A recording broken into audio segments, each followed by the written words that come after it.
에베소서 전체를 한번 좀 생각해 보려고 하는데요.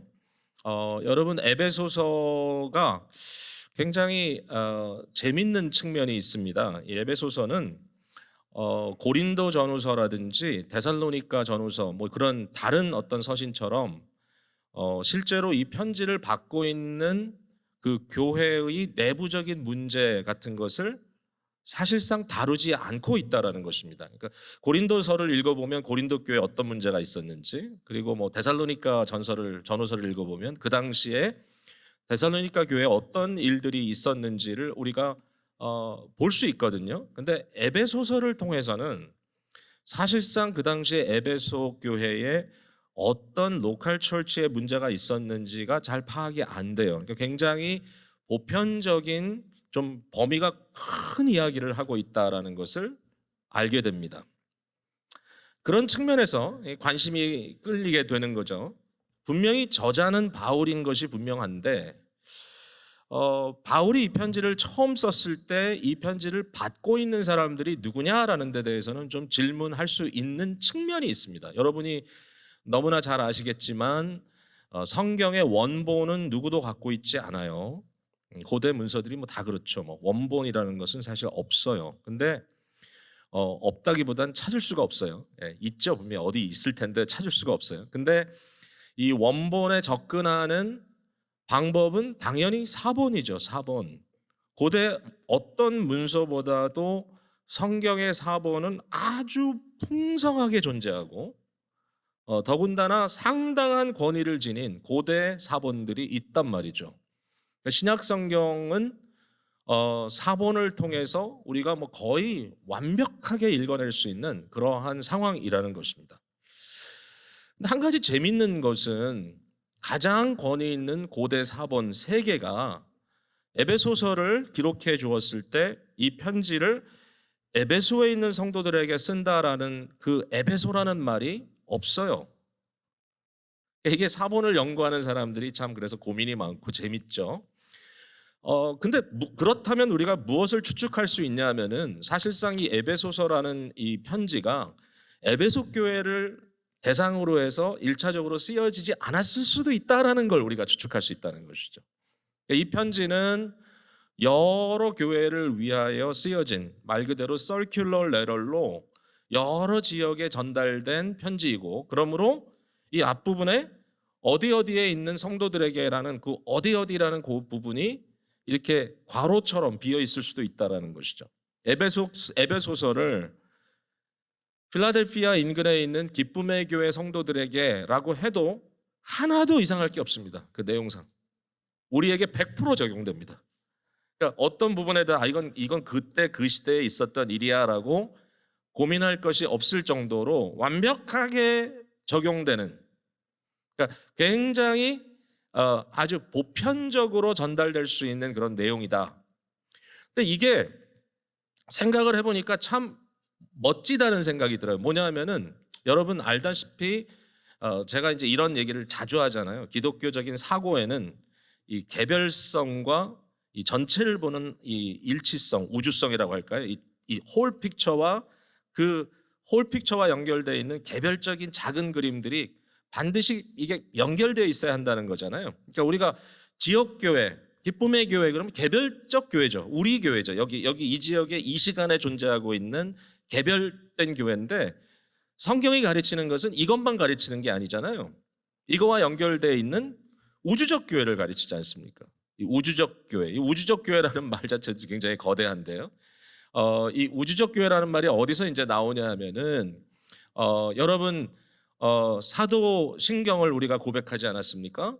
사도신경은 성부 하나님, 창조주 하나님을 고백하고 성자 하나님, 그리스도 예수의 오심과 그의 사역을 고백하고 그 다음에 세 번째로 성령을 믿사오며, 그죠? 성령을 믿사오며 그 다음에 나오는 말이 뭡니까? 성령의 사역으로 형성되는 거룩한, 갑자기 다 막히셨어요? 다 잘 외우시는데 거룩한 공회와, 그렇죠? 성도가 서로 교통하는 것과, 그게 우리 고백이잖아요. 그게 성경적 고백입니다. 사도신경은 아주 잘 정리되어 있는 고백입니다. 근데 거기에 성령을 믿사오며 성령의 현재적 사역으로서 이 세상에 펼쳐지고 있는 거룩한 공회를 믿습니다. 여기 공회라고 할 때 이 public 또는 universal, 이 공회라는 말이 여러분 많이 들어봤죠? holy, 뭐 라틴어로 기록을 하든 영어로 기록하든 Catholic Church라는 말이 나옵니다. 카톨릭이라는 단어가. 좀 혼동되는 분도 계실 거예요. 그 카톨릭 교회는 구교 얘기하는 거 아니야? 사실은 아니죠. 그러니까 그 카톨릭 교회라는 말을 그들이 쓰고 있지만 사실 그걸 엄밀히 얘기하면 로마 교회입니다. 로마 교회인데 스스로 카톨릭이라는 말을 붙여서 로마 카톨릭 교회라고 얘기하죠. 근데 사실상 기독교의 역사를 보면 로마 카톨릭 교회는 로마의 감독을 사도 직분의 연속으로 믿는 서구 교회입니다. 유럽 교회, 유럽의 카톨릭 교회, 유럽의 그 소위 우리는 이제 구교라고 말하죠. 그러니까 사실은 그 자체를 우주적 교회라고 말할 수는 없어요. 사실상 그래요. 조직적으로 그렇게 이제 스스로 얘기를 하고 있는 건데, 우리가 카톨릭이라고 얘기할 때는 그 어떤 조직을 말하는 게 아니고요. 이것은 우주적 교회로서 하나님께서 그의 뜻대로 택하신 거룩한 성도들의 전체를 의미합니다.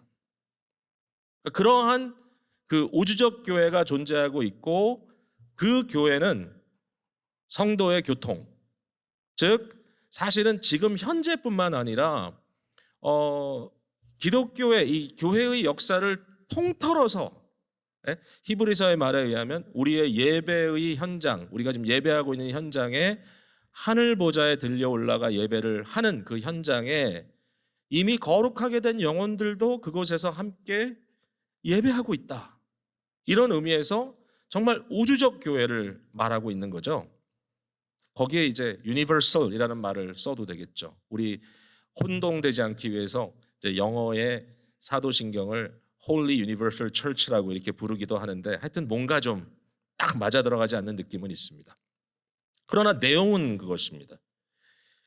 이 편지 에베소서를 생각해 볼 때 이 에베소서에서 다루고 있는 관점은 로컬 처치의 관점이라기보다는 우주적 교회를 다루고 있고 이 우주적 교회의 영광을 다루고 있다.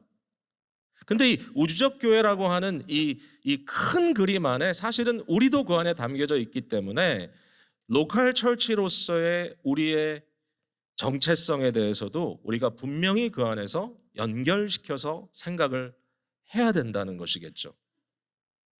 뭐 여러분 많이 들어본 얘기지만 요즘은 이 로컬 처치에 대해서 사람들이 굉장히 소홀히 하는 경향도 있죠. 마치 컨슈머처럼 어느 때 내가 원하는 어떤 방식대로 내가 그냥 선택해서 아무 데나 가면 된다라고 생각을 하든지 심지어는 뭐 가나안 성도라는 말이 나올 정도로 가나안이란 말 아시잖아요. 안 나가에 거꾸로 써서 가나안이 됐죠. 나는 교회 안 나가. 그런 사람들이 그렇게 얘기할 수 있죠. 나는 로컬 처치는 안 나가지만 나는 우주적 교회 멤버야 라고 얘기를 한다면 말이 되느냐. 계속 말씀을 드리지만 성경적 그 어떤 관점에서는 반드시 우주적 교회를 인정해야 하지만 그러나 동시에 그것이 어디 붕 떠 있는 별개의 어떤 현실이 아니라 우리의 실제적인 이 현장 속에 이 장소에 이 성도의 공동체 속에 지금 이루어지고 있는 로컬 처치와 연결되어 있어야 한다. 굉장히 중요한 의미겠습니다. 자, 좀 장황하게 서론을 말씀드렸는데 중요한 포인트는 그겁니다. 에베소서는 뭔가 우리의 정체성에 대해서 굉장히 큰 그림을 그려주고 있다라는 거예요. 자, 오늘 저는 이 문구, 한 프레이즈에 여러분의 관심을 좀 돌려보려고 합니다. 그건 뭐냐면 제목에 나와 있는 대로 한 새 사람입니다. 하나의 새로운 사람, 한 새 사람, one new man인데요. 이 말이 2장 15절에 그대로 등장을 합니다. 제가 읽어볼게요. 법조문으로 된 계명의 율법을 폐하셨으니 이는 이 둘로 자기 안에서 한 새 사람을 지어 화평하게 하시고 한 새 사람이란 말이 나오죠. 여기에 한 새 사람은 단수로 되어 있습니다. 안트로포스. 그러니까 이것은 복수의 개념이 아니라 단수의 개념이에요. 한 새 사람. 이러한 식의 표현이 몇 군데 더 나옵니다. 4장 13절 오늘 읽은 본문에도 이렇게 써 있어요. 우리가 다 하나님의 아들을 믿는 것과 아는 일에 하나가 되어 온전한 사람을 이루어 그랬죠? 하나가 되어 온전한 사람을 이룬다라고 하는 걸 보면 뭔가 이루어져야 할 세 사람을 얘기하고 있죠. 한 세 사람. 또 4장 뒷부분에 가도 있어요. 24절에 보니까 하나님을 따라 의와 진리의 거룩함으로 지으심을 받은 새 사람을 입으라. 자, 이 내용은 나중에 좀 설명하기로 하고 새 사람이란 말이 여기도 등장을 합니다. 단수입니다. 복수가 아니라. 그래서 이 새 사람이라고 하는 것이 과연 무슨 의미인가? 왜 에베소서에는 한 세 사람, 한 명 하나의 세 사람이라는 개념을 말하고 있는가? 이제 여기에 여러분 좀 생각을 집중해 보자고요. 자, 근데 지금 제가 역설적인 이야기를 바로 이어가려고 합니다. 내용을 들여다보면 그런데 분명히 제가 단수라고 말씀을 드렸는데 이 한 사람은 들여다보니까 개인이 아니라 공동체를 의미하고 있습니다. 이게 일종의 역설, 일종의 아이러니죠. 자, 2장 11절 이후에 앞서 이제 말씀드렸던 이 한 세 사람을 설명할 때 무엇을 지금 다루고 있냐면은 이제 유대인들과 이제 소위 비유대인, 이방인들 간에 이 완전히 갈라져 있고 그 둘 사이에 마음속에 미움이 있고 서로 화합되지 못하는 큰 장벽이 있다고 하는 그 현실을 언급하고 있어요. 그러나 한 세 사람을 만드셨을 때 어떻게 했느냐? 예수 그리스도께서 십자가에서 이 둘 되었던 것, 특별히 이 둘 사이에 서로 원수되었던 것, 이 둘 사이를 막고 있는 장벽을 그리스도 십자가상에서 그의 육체가 허물어지셨을 때 그 모든 것이 같이 허물어졌다라고 얘기합니다. 이걸 그냥 논리적으로 계속 전개해 나간다면 그러면 그리스도 예수께서 그의 육체가 부활하셨을 때 결국 둘 되었던 것은 허물어지고 그 장벽은 무너지고 거기에 하나의 새로운 사람이 부활했다라고 말할 수 있겠죠. 여기에 one new man이라는 말이 등장을 하는 거예요. 근데 중요한 것은 one new man이지만 그러나 이것은 유대인과 이방인들이 함께하는 공동체입니다. 자, 우리가 함께 읽었던 본문 4장으로 넘어가도 그렇습니다. 13절에 우리가 다 하나님의 아들을 믿는 것과 아는 일에 하나가 되어 우리가 다입니다. 우리가 다. 한 사람이 아니라 우리 모두가 다 어떻게 된다고요? 하나가 되어서 온전한 한 사람을 이룬다라는 겁니다. 이것을 몸이라고 얘기하고 이 몸을 설명하면서 여기 16절에 보면 각 지체의 분량이라는 말을 하고 있죠. 다시 말해서 몸은 하나지만 지체는 여럿이다. 그러니까 몸이라고 해서 하나라고 해서 어떤 단수를만을 말하는 것이 아니라 그 안에는 공동체라고 하는 다수의 우리 모두의 참여가 함께 되어져 있다라고 말하고 있는 거예요. 아주 그냥 간단하게 말씀을 드리자면 여기에 말하고 있는 이 한 세 사람은 결국 교회입니다. 교회에 대한 얘기를 하고 있는 겁니다. 수많은 사람들이 참여하고 있는 교회. 그렇죠? 이미 바울 시대에 이 교회는 예루살렘으로부터 동부 지역으로 지나가서 시리아로, 소아시아로, 이게 마게도니아로, 아가야로 쭉쭉쭉 전파돼 나가고 로마로 간 다음에는 서바나로, 스페인으로 이렇게 점점점 확장되어 가는 이 전체 교회의 모습을 한 사람이라고 부르고 있는 겁니다. 한 사람. 여기에 대한 질문을 할 수 있는 거죠. 왜 이것을 그렇게 부를까? 자, 요 얘기는 좀 하고 넘어가죠. 자, 4장 제가 24절을 언급했는데요. 하나님을 따라 의와 진리의 거룩함으로 지으심을 받은 새 사람을 입으라 말씀드린 대로 새 사람, 한 사람으로 표현되어 있다 그랬죠. 그러나 재미있는 것은 그 이후에 등장하고 있는 모든 윤리는 관계적 윤리예요. 에베소서에서 언급하고 있는 크리스천 라이프에 대한 언급은 개인적인 묵상이나 개인적인 수양이 아니에요.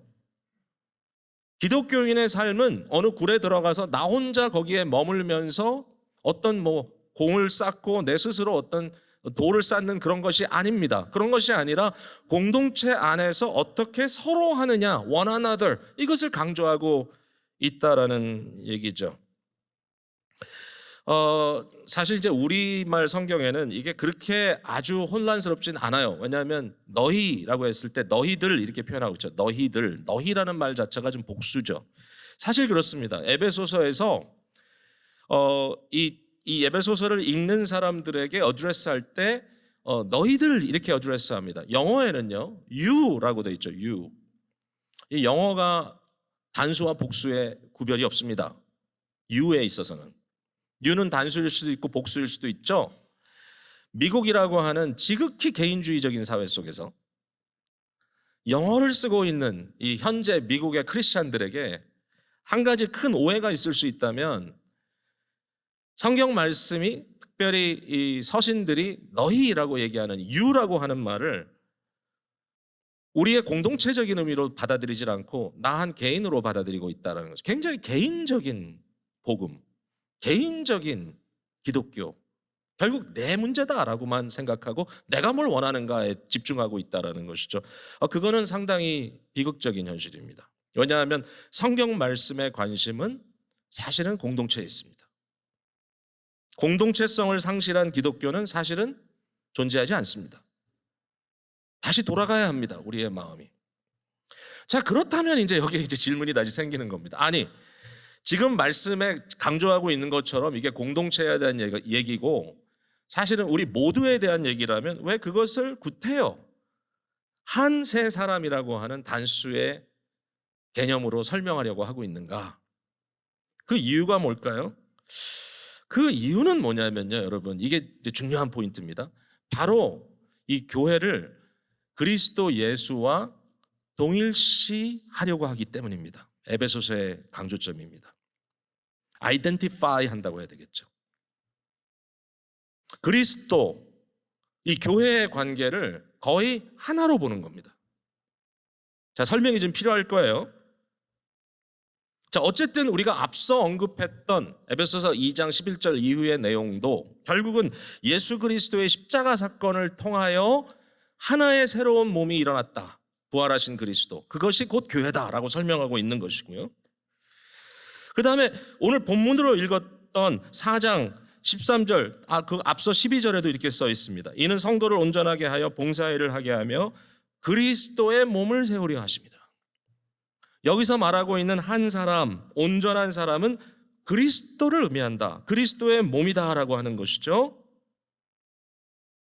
결국 머리가 그리스도라고 이야기하기도 하지만 15절에, 그러나 16절에 그에게서 온몸이, 결국 그 머리에 붙어있는 몸은 그리스도의 몸이고 결국 모든 성도들을 각 지체라고 설명해주고 있다는 것이죠. 성령께서 우리 안에 이루시는 것은 이와 같은 하나의 이 하나됨을 이루게 하시고요. 3절에 평화에 매는 줄로 성령이 하나 되게 하신 것을 힘써 지키라. 그러면서 몸이 하나요. 이렇게 설명합니다. 몸이 하나요. 그 몸은 그리스도다. 자, 오늘 이제 메시지에 어떻게 보면 가장 중심적인 이 포인트가 여기서 나오게 됩니다. 뭐죠? 결국 오늘 교회는 이 세상에 현존하는 그리스도다라는 표현입니다. 이렇게까지 얘기할 수 있어요? 목사님, 너무 이건 과한 거 아니에요? 분명히 예수 그리스도는 예수 그리스도고 교회는 교회인 거 아니에요? 제가 잘 설명을 해볼 테니까 여러분 좀 오해가 없으시기 바랍니다. 여러분, 예수라는 이름은 실제로 2000년 전에 이 땅에 오셔서 사셨던 그분의 이름입니다. 실제 이름입니다. 그 당시 사람들은 예수를 요셉의 아들 예수라고 부르기도 하고 또는 나사렛 사람 예수라고 부르기도 했던 것이죠. 근데 그리스도라고 하는 것은 이름이 아니에요. 오늘 우리가 예수 그리스도라고 이렇게 표현을 하지만 성경에도 그런 표현이 많이 나오죠. 사실 그것은 이름이 아닙니다. 예수가 이름이고 그리스도가 성이냐, 그런 거 아닙니다. 그건 대단히 무식한 생각입니다. 사실 그리스도라는 것은 그의 직분이죠. 직분. 그리고 그리스도라고 하는 직분을 이미 당시 제자들이 고백했습니다.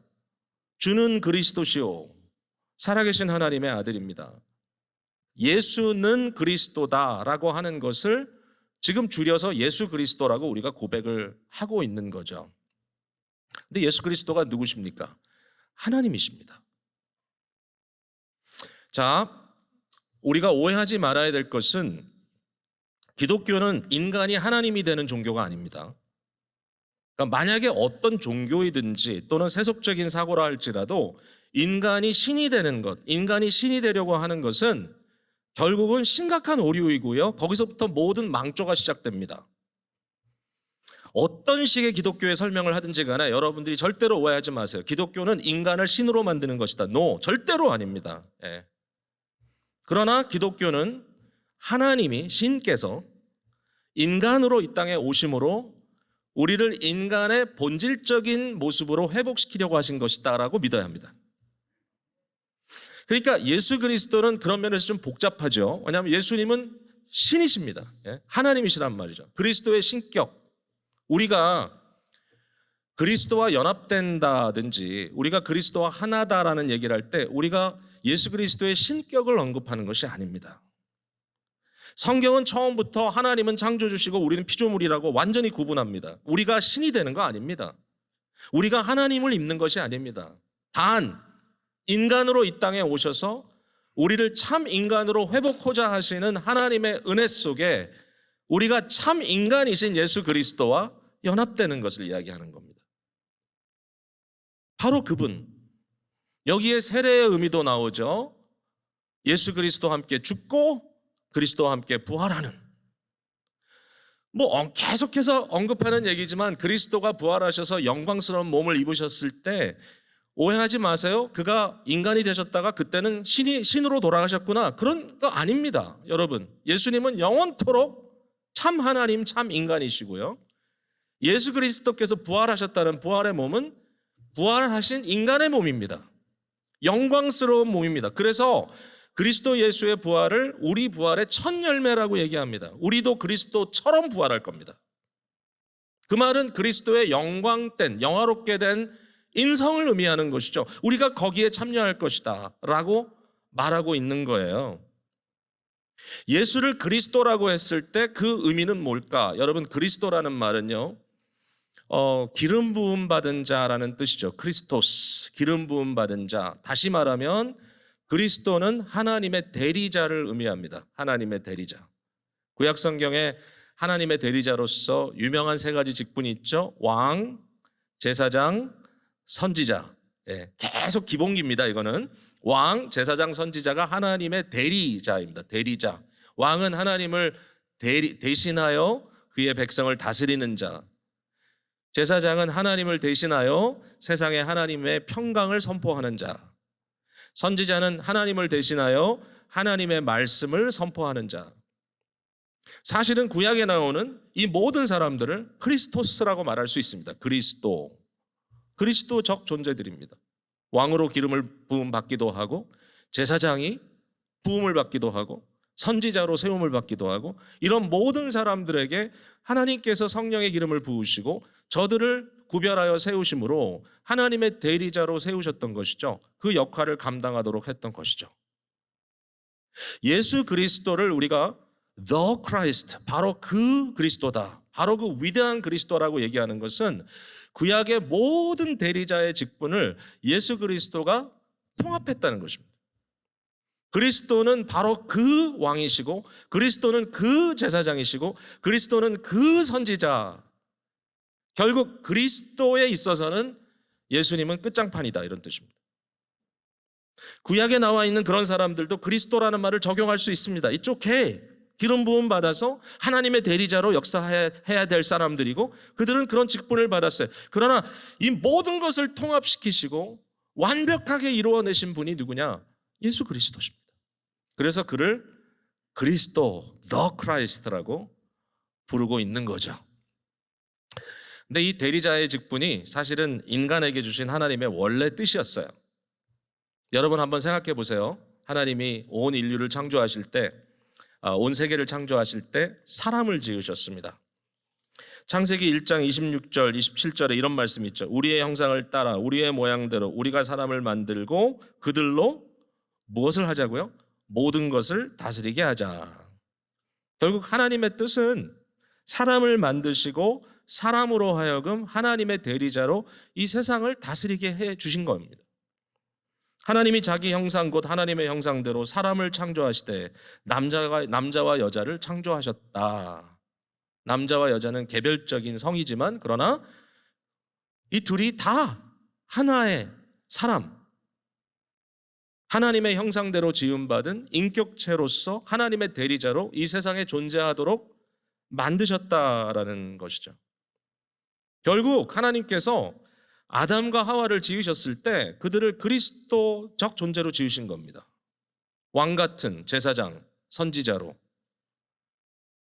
하나님의 뜻을 세상에 전하는 자로 세웠던 거죠. 그들은 말 그대로 그리스도적 존재였습니다. 그런데 문제가 뭐죠? 이와 같이 하나님의 대리자로 세움받았던 이들이 잘못된 선택을 하게 되죠. 그들의 선택은 하나님의 대리자로 존재하는 것이 아니라 사탄의 대리자로 전락하는 것이었습니다. 결국 사탄이 하는 일, 자기 스스로가 신이 되겠다라고 하는 이런 선언, 내가 하나님이 되어 내 뜻대로 하겠다라고 하는 그 선언, 이것은 인간 스스로 한 선언이 아니라 사실은 마귀의 선언을 반복한 겁니다. 이미 그 하와가 그러한 생각들을 지녔을 때는 뱀의 생각의 영향 속에 들어가 있는 것입니다. 하나님의 그리스도가 크리스토스가 되어야 되는데 저들이 사탄의 대리자가 되고 말았습니다. 그 인류의 비극입니다. 하나님의 대리자로서 온 세상을 복주고 온 세상을 풍요롭게 하는 존재로 살아야 하는데 도리어 세상을 착취하고 서로를 유린하고 결국은 사탄의 방법대로 그들이 원하는 건 뭐죠? 인간이 원하는 것, 자기 욕심을 채우는 것. 나의 이권을 위해서라면 그 무엇이라도 짓밟고 희생할 수 있다고 하는 사상, 타락한 인간의 안타까운 모습인 것이죠. 예수께서 왜 오셨습니까? 하나님의 하시는 뜻, 하나님의 목적과 하나님의 계획이 뭡니까? 하나님의 참 아들들을 회복시키는 거죠. 첫 아담, 곁길로 갔던 그 그리스도적 존재인 첫 아담이 결국은 타락함으로 모든 인류를 곁길로 가도록 만들었다면 그리스도 예수를 통하여 새로운 인류가 시작되는 것입니다. 첫 아담에 속한 인류는 육체의 연계성을 통해서 이루어집니다. 그러나 예수 그리스도에 속한 새로운 인류는 영적 교통을 합니다. 믿음으로 교류합니다. 성령으로 거듭나 물과 성령, 생명을 부여하는 하나님의 그 생명의 역사를 통하여 새로운 인류가 나타나게 되었다라는 것이죠. 그게 바로 에베소서의 메시지입니다. 여러분, 지금 이런 말씀을 들으시면서 아주 딱딱하다라는 생각을 할 수도 있겠지만 너무 중요한 사실 이 교리적인 내용이면서 성경 자체를 지금 설명하고 있는 거거든요. 이 말씀을 들었을 때 여러분에게 어떤 느낌이 듭니까? 교회가 뭐냐?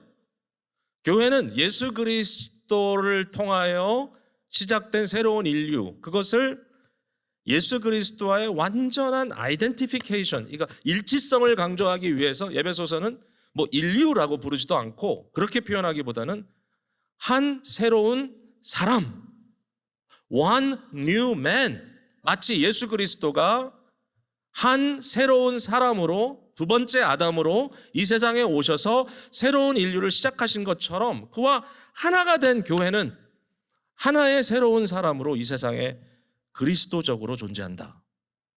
그리스도적으로 존재한다. 교회는 그리스도와 하나다. 현 시대 속에 그리스도는 교회를 통하여 이 땅에 존재하신다. 여러분, 이런 표현이 여러분에게 어떻게 들립니까? 이게 되게 중요한 겁니다. 저와 여러분의 정체성, 저와 여러분의 현실, 이 세상에서 우리는 어떤 존재로 부름을 받았고 보냄을 받았는가? 저와 여러분은 그리스도적 존재들입니다. 그리스도적 존재들. C.S. 루이스가 순전한 기독교의 한 부분에서 그런 얘기를 하고 있죠. 크리스찬들을 작은 그리스도다 이렇게 표현을 합니다. Little Christ. 언뜻 보면 그 말이 좀 불경하게 들리기도 하지만 그 내용을 들어가 보면 그렇다는 것을 발견할 수 있습니다. 한 개인적인 의미로서의 한 개인이 작은 그리스도라고 설명하고 있는 부분이 없지 않지만, 그러나 그것보다 더 중요한 것은 교회 공동체라고 하는 이 공동체적 정체성 속에 우리 각자는 그리스도적 존재로 부름받았다라는 것이죠. 여러분, 이게 얼마나 거대한 일입니까? 이 세상에서 그리스도는 여러분을 통하여 나타나고 저를 통하여 나타납니다. 우리 교회를 통하여 예수 그리스도는 세상에 나타난다는 것이죠. 이 놀라운 현실을 우리는 두 가지 차원에서 인식해야 합니다.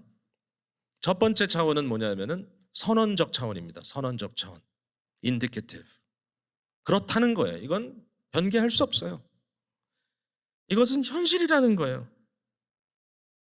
교회는 그리스도와 동일시되는 위대한 실체다.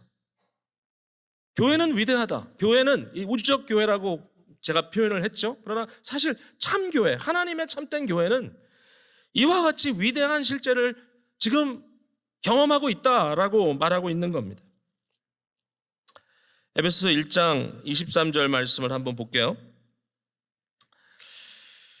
이렇게 표현하고 있습니다. 교회는 그의 몸이니, 이미 얘기한 거죠. 그 교회는 그리스도의 몸이니 만물 안에서 만물을 충만하게 하시는 이의 충만이다. 여러분, 우리 주 예수 그리스도는 우리가 눈에 보이는 가시적인 교회에 트랩되어 있는 분이 아닙니다. 그는 온 만물의 주인이시고 온 만물을 다스리시고 온 만물을 채우시는 충만하신 분이십니다. 근데 그 충만하심의 근원이 어디 있느냐? 교회라고 하는 그리스도의 몸으로부터 나타난다라고 표현하고 있는 거예요. 여러분, 우리가 교회에 대해서 비난거리고 교회에 대해서 아주 별거 아닌 것처럼 그렇게 이야기할 수 없는 근거가 여기 있습니다. 교회는 예수 그리스도의 충만함입니다. 교회는 위대합니다. 자, 한 군데 더 볼게요. 에베소서 3장 10절 말씀. 자, 이 말씀은 우리가 함께 읽어볼게요. 에베소서 3장 10절 말씀. 시작. 이는 이제 교회로 말미암아 하늘에 있는 통치자들과 권세들에게 하나님의 각종 지혜를 알게 하려 하심이니. 자, 하나님의 뜻입니다. 하나님의 목적입니다. 하늘에 있는 통치자와 권세자들, 이 하늘의 통치자와 권세자들 아래 사실은 이 세상의 모든 통치자들도 포함이 될 수 있습니다. 결국 세상의 모든 권위자, 세상의 모든 파워, 그들에게 하나님의 각종 지혜, 즉 그리스도 예수의 비밀을 알게 할 수 있는 바로 그들이 누구냐? 하나님의 뜻은 이제 교회로 말미암아 하늘에 있는 것이나 땅에 있는 것이나 이 교회의 선포를 말미암아, 어떻게 보면 지금 이 순간에 선포되고 있는 이 말씀이 우리 귀에만 들리는 것이 아니라 하늘을 울리고 있고 이 땅을 울리고 있다. 하늘과 땅을 주관하는 모든 이 권세자들도 결국은 교회의 선포를 통하여 하나님의 지혜를 듣게 돼 있다라고 하는 놀라운 선언이 되는 것이죠. 교회는 위대한 하나님의 새로운 피조물입니다. 2장 10절에 우리는 그가 만드신 바라 그리스도 예수 안에서 선한 일을 위하여 지으심을 받은 자니 이 일은 하나님이 전에 예비하사 우리로 그 가운데서 행하게 하려 하심이니라. 이게 한 개인을 말하는 것이 아니라 교회 공동체를 의미하고 있다고 말씀드렸습니다. 4장 24절로 돌아가 봅니다. 하나님을 따라, 이게 무슨 얘기죠? 하나님의 형상에 따라, 하나님이 첫 아담 하와를 하나님의 형상에 따라 지은 것처럼 교회를 하나님을 따라, 하나님의 형상을 따라, 의의 진리의 거룩함의 형상을 따라 지으심을 받은 새 사람. 교회는 이 시대에 그리스도적 사명을 가지고 이 세상에 펼쳐내시기 위하여 하나님께서 새롭게 빚어가시는 놀라운 새로운 피조물이다. 이 모든 것이 좀 너무 황당하게 들린다면 바울 사도도 그 고민을 한 것 같아요. 그래서 이런 기도를 해요. 자, 1장으로 다시 돌아갑니다. 자, 왔다 갔다 하죠. 너무 중요하니까 1장 18절 한번 보세요. 1장 18절 너희 마음의 눈을 밝히사 그의 부르심의 소망이 무엇이며 성도 안에서 그 기업의 영광의 풍성함이 무엇이며 그의 힘의 위력으로 역사하심을 따라 믿는 우리에게 베푸신 능력이 지극히 크심이 어떠한 것을 너희로 알게 하시기를 구하노라. 바울의 기도입니다. 제발 당신들의 눈이 좀 마음의 눈이 띄어졌으면 좋겠습니다. 당신들의 마음의 눈이 밝아졌으면 좋겠습니다. 하나님의 부르심이 어떤 것이며 하나님의 기업의 영광이 얼마나 풍성한 것이며 하나님께서 우리에게 부여하시는 힘의 위력이 어떠한 것이며 하나님께서 우리에게 베푸신 능력의 지극히 크신 것이 어떠한 것인지 여러분 어떻게 생각하고 자신의 삶을 살고 계십니까? 나야 초라한 것 아무것도 아니지 뭐. 에?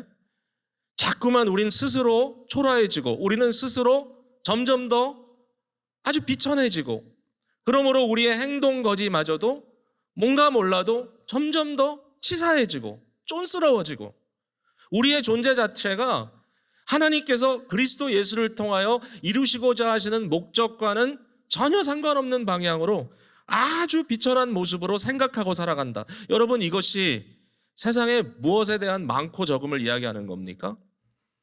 여러분 교회의 크고 작음을 이야기하는 겁니까? 교회가 뭐 숫자가 많고 건물만 크면 그게 위대한 교회입니까? 아니요. 이 세상의 태반의 교회들은요. 십자가 못 세우고요. 건물 세우지 못하고요. 가정 안에서 몇몇 사람 모여서 예배드리는 교회입니다. 그 교회를 향하여 이 말씀을 주시는 겁니다. 너희가 지금은 억눌려 있고 너희가 지금은 어려움 속에 있고 환난 가운데 있지만 그러나 내가 기도한다. 너희의 마음의 눈이 밝아져서 하나님의 부르심의 소망, 그의 기업의 영광, 그의 힘의 위력, 그의 능력의 지극히 크심이 너희들에게 좀 보여졌으면 좋겠다. 그러므로 강하고 담대하라. 강하고 담대하라. 이런 얘기를 계속해요. 3장 19절에도 그런 말씀이 있어요. 18절부터 능히 모든 성도와 함께 지식에 넘치는 그리스도의 사랑을 알고 그 너비와 길이와 높이와 깊이가 어떠함을 깨달아 하나님의 모든 충만하신 것으로 너희에게 충만하게 하시기를 구하노라.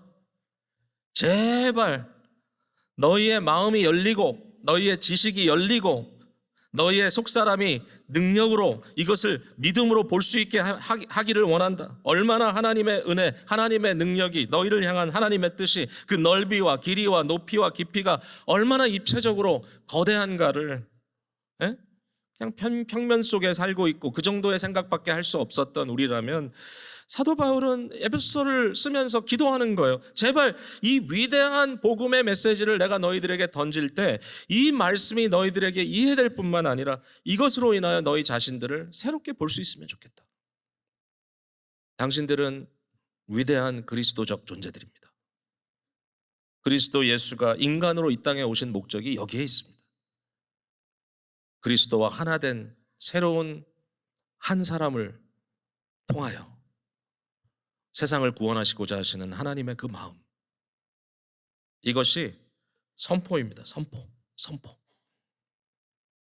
자, 그렇다면 거기서 끝나는 게 아니죠. 거기에는 명령이 따라옵니다. 적용입니다. 적용. 그럼 우리가 어떻게 살아야 될까? Therefore, 명령이 따라옵니다. 자, 오늘 본문이에요. 13절로 돌아갑니다. 우리가 다 하나님의 아들을 믿는 것과 아는 일에 하나가 되어 온전한 사람을 이루어 그리스도의 장성한 분량이 충만한 데까지 이르리니 이건 당연합니다. 하나님의 목적이 결국은 우리를 예수 그리스도의 장성한 분량이 충만한 데까지 이르게 할 겁니다. 우리가 그리스도만큼 잘할 겁니다. 지금은 아니에요. 아직은 그렇지 않아요. 그러나 이것은 course of action입니다. 하나님께서 하실 일입니다. 우리는 글로 가고 있습니다. 여러분, 그것을 우리가 믿고 가야 합니다. 현재 나의 삶의 모습이 어떻든지 그것이 우리에게 주신 운명이다라고 받아들여야 합니다. 그리스도 예수 안에 나를 택하여 그의 자녀로 삼으신 하나님께서 내게 이 일을 이루실 것이다.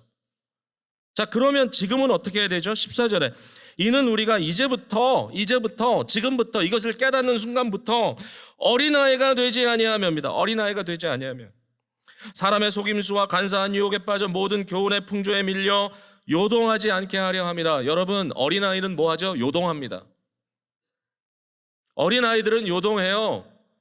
추우면 춥다고 요동하고 더우면 덥다고 요동하고 피곤하면 피곤하다고 요동하고 졸리면 졸리다고 요동하고 배고프면 배고프다고 요동하고 아이들은 요동합니다. 끊임없이 요동합니다. 여러분, 이게 어린아이예요. 그런데 우리에게 말씀하시는 거예요. 너희는 You are destined. 너희의 운명은 그리스도의 장성한 분량이 충만한 때까지 이를 텐데 이제 지금 너희의 삶을 살아갈 때 어린아이처럼만 머물지 마라. 요동하지 마라. 어떤 일을 당했을 때 그 일이 나의 자존심을 견들고, 예? 내가 속으로 막 화가 치밀어 오르고, 이러한 순간에 요동하지 마라. 나의 삶에 여러 가지 온갖 어려움이 닥칠 때 요동하지 마라. 물론 걱정되죠. 물론 그 순간에 나를 부딪히게 하는 그런 감정적인 어떤 그 공격이 있죠. 그러나 요동하지 마라. 온갖 사조에, 온갖 것으로 인하여 요동하지 마라. 왜냐하면 우리는 그리스도적 존재이기 때문이다. 예수 그리스도의 완전하심이 이미 우리에게 주어져 있다라는 것입니다. 약속으로. 하늘에 속한 실제로. 자, 그 다음에 이게 너무 중요합니다. 여러분, 오직 사랑 안에서 참된 것을 하여 범사에 그에게까지 잘할지라. 그는 머리니 곧 그리스도라.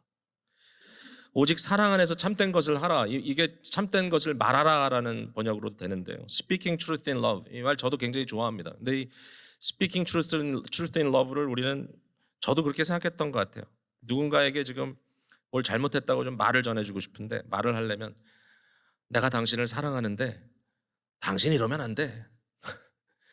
진실을 전해주고 싶은 거죠. 당신이 이렇게 살면 안 돼. 당신 이래서 되겠어? 근데 나는 당신을 사랑합니다라고 꼭 거기 앞에 덧붙이죠. Speaking truth in love를 해야 되니까.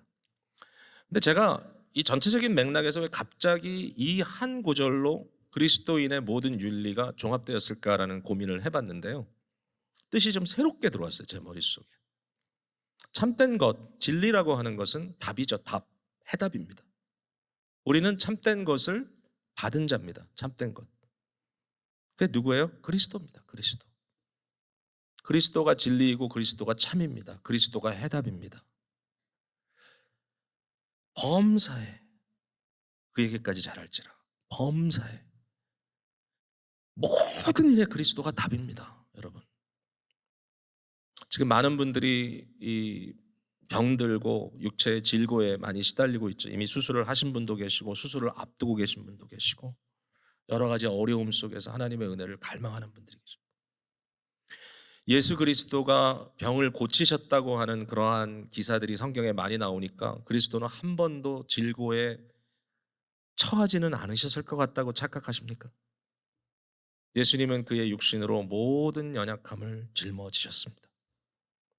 예수님도 병드셨고, 예수님도 배반당하셨고, 예수님도 가족들로부터 오해받으셨고, 끝끝내 예수님은 십자가에서 인간이 당할 수 있는 최고의 고통을 경험하셨고, 그는 죽기까지 복종하셨습니다. 저와 여러분이 어떤 상황을 겪고 있든지, 어떤 상황이든지입니다. 지금 얼마나 다급하고 힘든 상황에 내가 들어가 있든지 그 상황에 그리스도도 계셨습니다. 그리스도가 답입니다. 그는 우리의 모든 연약함에 채울하실 수 있는 분이고 다 하실 수 있지만 죄를 짓지 않으셨습니다. 정답입니다. 정답. 나의 삶 속에 있는 모든 상황 속에 우리는 그리스도라고 하는 정답을 갖고 있고 나와 그리스도가 복음 안에 하나라고 하는 것을 믿게 된 존재들이라는 거죠.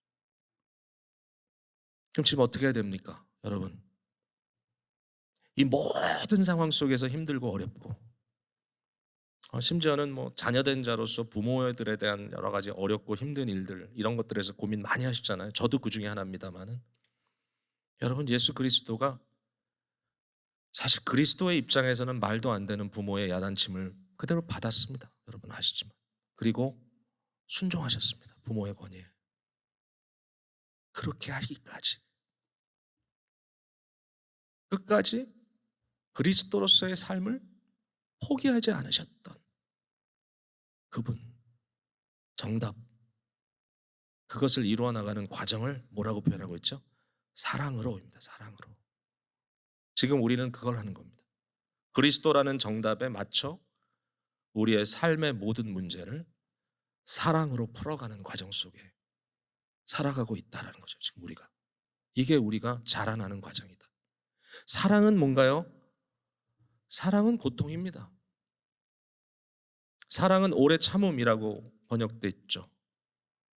제가 이 얘기 드린 것 같은데 라틴어로 사랑은 patience, 영어 성경을 patience라고 번역을 했다면 그거는 잘못된 번역이다. 원래 patience라는 말의 의미는 고통하다라는 의미입니다. 킹 제임스 성경이 바로 번역했습니다. Charity is, 사랑은 suffering long. 곧 옛날 영어로 suffereth long 이렇게 써있죠. 사랑은 오랫동안 고통하는 것이다. 현세는 그렇습니다. 오늘날 이 명령을 살아가기 위하여 우리는 끊임없이 이 고통의 과정을 짊어져야 하지만, 그러나 우리가 이 일을 감당할 수 있는 근거는 내가 그리스도와 하나 됐다는 것이고 나에게 그리스도적 삶을 부여했다는 것이고, 그 일을 맡겼기에 내가 그리스도와 함께 십자가를 지는 그 순간 그리스도의 부활에 참여한다고 하는 확신이 우리에게 있기 때문입니다. 고난에 참여하시는 사랑하는 성도 여러분, 우리 온 교회가 그렇습니다. 한 사람의 고통은 모두의 고통입니다. 그게 교회입니다. 지체이기 때문에 함께 고통을 당하며 나아가는 사랑하는 성도 여러분, 오늘도 그리스도적 존재로 이 땅에 존재하며 그리스도를 해답으로 믿고 고백하며 사랑으로 그 실천을 이행해 나가는 저와 여러분의 삶을 하나님께서 계속하여 은혜 주시고 복 주시기를 간절히 기도합니다.